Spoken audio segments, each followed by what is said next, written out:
ईश्वर कहते हैं उदास ना हो मैं तेरे साथ हूँ, सामने नहीं आसपास हूँ। पलकों को बंद कर और दिल से याद कर, पलकों को बंद कर और दिल से याद कर, मैं कोई और नहीं, मैं तेरा विश्वास हूँ। नमस्कार दोस्तों, मैं फिर हाजिर हूँ आपकी दोस्त साधना शर्मा, खुशियों की एक नई कहानी के साथ। आज की कहानी है ईश्वर सब जगह है। प्रत्येक चीज में भगवान मौजूद हैं। पेड़ पौधे पशु पक्षी, कण कण में भगवान विद्यमान है। और जब भक्त अपने भगवान को बुलाते हैं तो भगवान दौड़े चले आते हैं। महाभारत के युद्ध में अर्जुन को पूरा विश्वास था कि श्री कृष्ण मेरे साथ हैं तो जीत मेरी ही होगी, और हुआ भी ऐसा ही। एक विश्वास के बल पर हम बड़े से बड़े लक्ष्य को प्राप्त कर सकते हैं। आज मैं आपको एक सच्ची घटना सुनाने जा रही हूँ जिसमें भगवान ने प्रकट होकर अपने भक्त की मदद की। तो आइए शुरू करते हैं आज की कहानी। भगवान हर जगह है। एक गांव में एक व्यक्ति रहता था। उसे भगवान पर अटूट विश्वास था। कोई भी उससे जब उसका हालचाल पूछता तो वही जवाब देता, ठाकुर जी जाने। उसी गांव में एक ठाकुर जी का मंदिर था। उस व्यक्ति को उन पर अटूट विश्वास था। उस व्यक्ति के 2 पुत्र और 1 पुत्री थी। जब उसकी पुत्री का विवाह हुआ तो उसने साहूकार से कुछ रुपया उधार लिया। कुछ समय बाद पुत्रों ने कहा कि ये लो पैसे और जाकर साहूकार को उसका पैसा वापस कर दो और कर्ज से मुक्ति पालो, और उससे कहना कि आपका ये मूलधन और ब्याज मैं दोनों आपको वापस कर रहा हूँ, और अपने कर्जे से वो आपको मुक्त कर दे। साहूकार ने एक पर्चे पर लिख दिया, पूरा पैसा पूरा कर्जा ब्याज सहित मैंने ले लिया है।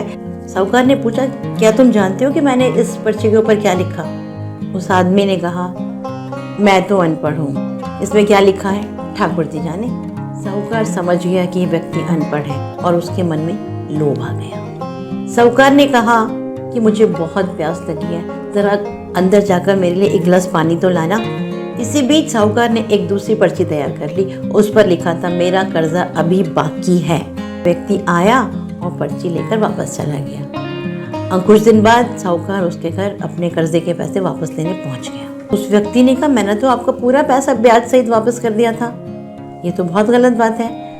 वो व्यक्ति बहुत उदास हो गया। मामला कोर्ट तक चला गया। उस व्यक्ति ने जोर जोर से चिल्लाकर कहा कि मैंने आपको आपका पैसा वापस किया था। जज साहब ने पूछा, क्या कोई गवाह है जिसके सामने आपने साहूकार को पैसा वापस किया था? व्यक्ति ने कहा, हाँ, सारा पैसा मैंने ठाकुर जी के सामने वापस किया था। जज साहब ने कहा, ठाकुर जी को बुलाया जाए। पुलिस वाले उसके गांव में गए और उन्होंने कहा कि ठाकुर जी नाम के व्यक्ति को कल कोर्ट में हाजिर होना है। गांव वालों ने कहा कि इस गांव में कोई भी ठाकुर जी नाम का व्यक्ति नहीं रहता है। हाँ, एक ठाकुर जी का मंदिर जरूर है, लेकिन वो ठाकुर जी अदालत में हाजिर नहीं हो सकते। अदालत की कार्यवाही शुरू हुई। जज साहब के पास खड़े व्यक्ति ने जोर से आवाज लगाई, ठाकुर जी नाम का व्यक्ति अदालत में हाजिर हो। तभी एक बुजुर्ग व्यक्ति माथे पर चंदन लगाए, गले में माला पहने अदालत में हाजिर हुआ। उस व्यक्ति ने जज साहब से कहा, जज साहब, मैं ठाकुर जी हूँ, बताइए क्या बात है? जज साहब ने कहा, क्या तुमने इस व्यक्ति को साहूकार के पैसे वापस करते देखा है?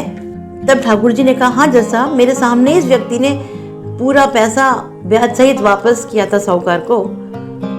आप एक काम कीजिए, साहूकार को यहीं रोकिए और साहूकार के घर जाकर देखिए कि क्या पैसा वापस किया गया है। साहूकार के घर में अलमारी नंबर 3 के अंदर एक फाइल है। उस फाइल के अंदर 22वें पेज के ऊपर वो पर्चा रखा है और उस पर्चे में लिखा है कि पूरा पैसा ब्याज सहित वापस किया गया है।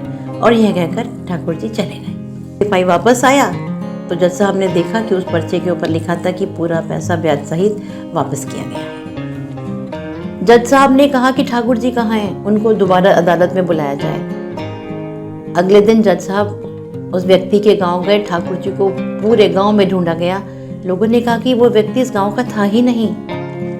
जज साहब समझ गए कि वो व्यक्ति और कोई नहीं, ठाकुर जी ही यानी भगवान थे, जो कि अपने भक्त की मदद करने आए थे। जज साहब ने उसी वक्त अपने पद से इस्तीफा दे दिया। जज साहब को बहुत अफसोस हुआ। उन्होंने सोचा, यार, मैंने भगवान को अपने सामने कटघरे में खड़ा किया।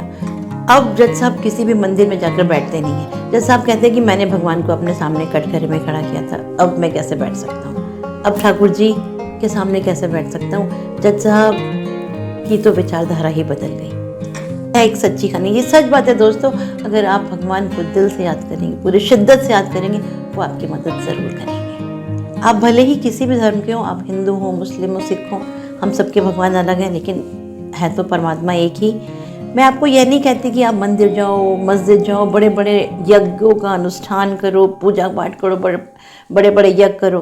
मेरा सिर्फ कहना है कि आप सिर्फ भगवान पर भरोसा रखो। तो यही थी आज की कहानी, और अगर आपको मेरी कहानी पसंद आई हो तो प्लीज़ मेरे चैनल को सब्सक्राइब कीजिएगा, लाइक, कमेंट और शेयर ज़रूर कीजिएगा भाई, क्योंकि शेयर करने से ही खुशियाँ बढ़ती हैं। नमस्कार, फिर मिलते हैं नई कहानी।